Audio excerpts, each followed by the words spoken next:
butternut squash. One of my favorite things to grow, especially this year. We eat butternut squash like crazy. My parents eat it, we all love it, it's amazing. And for us, it is really, really easy to grow, and for you it should be easy to grow as well.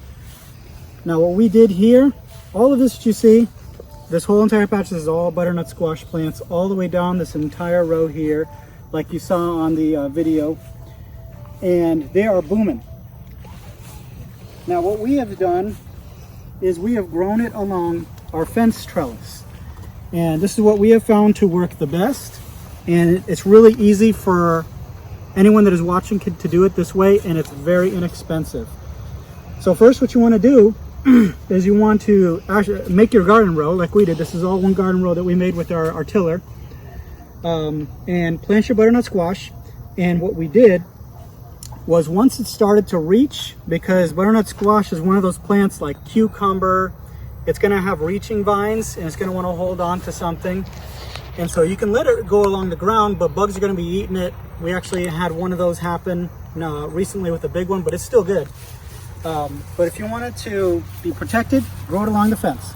So what we did was we got these fence posts, any Tractor Supply, any of your garden stores, they're not that expensive. And all the way down the row, as you can see, I kind of spaced them out, probably about 5 feet or so. And then we put this really inexpensive old wiring fence that we bought a couple of years ago. And, like we always say, use what you have at home. If you don't have it, you just go get it. It's not that expensive. But this we already had. And I just connected it down. And I just guided all of the butternut squash vines to grow along the fence. And you can see they're just kind of hanging off. And these aren't small. These are pretty enormous. Like this one right here. This, I have a fairly large hand, and this thing is humongous. And this is actually almost ready to cut. We'll probably cut that either tonight or in the next couple days. So that thing is probably a couple pounds, and it's just kind of bringing the fence down just slightly, but not very much. It's still really sturdy and perfect. All going through here. Now this one right here grew a little low, but look at how enormous that one is. That one is huge. So this one's, it's not quite touching the ground. It's still hanging off the fence, but it is down there a little bit. Here's one of the reaching vines. And so this is how it was. And so once in a while, you're gonna wanna come out here and just guide it onto the fence. And so that's what I do. Go ahead and put it up here. And if it's low, I try to put it up a little high here so that it can reach higher. And there. Well, let's get them in there.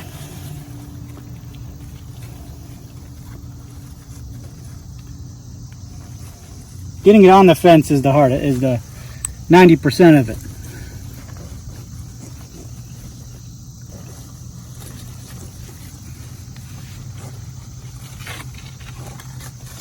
All right.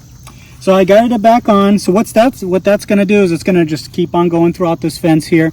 And like I said, you're going to have these butternut squash just growing like crazy off the fence.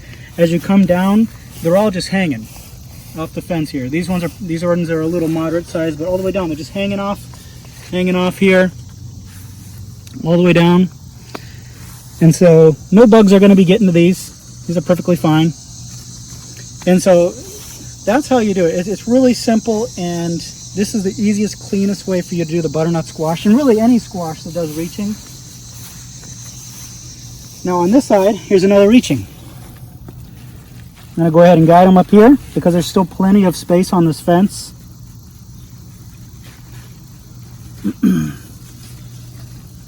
And there you go. You really don't have to do much. Just stick them through there, it'll do the rest. And so all the way down here, this is what we did. All the way down. Right here, here's some smaller ones that are just starting to catch up. It's got a small butternut squash on there. This one's reaching, so it's growing along the bottom. And so it'll eventually make its way up and over. And so all these butternut squash here are just trying to reach. But over there is really our biggest patch. Over here, what I did was these butternut squashes wanted to reach that direction instead of these ones that were reaching in that direction. So I just put a smaller fence over here. It doesn't matter how you do it, just fence and everything. And I have these ones growing on as well. And as you can see, here's another one, butternut squash just hanging off of there. And like I said, these things are a couple pounds, and this fence is holding it no problem. It is perfectly fine. And that's really all the butternut squash. You know, definitely put some good topsoil in there from the store. We always mix in some good dirt with our dirt here on the farm, and make your garden rows. There's a lot of grass around it, but it doesn't really matter because you're growing the butternut squash on the fence trellis. So it really doesn't matter if it gets overgrown here because you're gonna get your butternut squash off the fence anyways. Now, it doesn't need much maintenance at all. Like I said, the only maintenance you're gonna need to do with butternut squash is just helping the reaching vine onto your fence. So it's really simple. Just build your fence, plant your butternut squash, and guide it every once in a while. Maybe every 2 days, come out here and make sure everything's going. But other than that, that is about it. Once your butternut squash, like I said, with this butternut squash over here, once your butternut squash is becoming that kind of tannish color, then it's time to cut it. When it's white, sometimes it'll be white and have some green lines on it, and once you want to have that stay a little longer. Once it gets a little tannish like that, it's time to cut. And then that is about it. That's our butternut squash row here and along the fence. So you can go ahead and do it at home. It didn't take me very long at all to get all that done. Thank you so much. I hope you found this helpful.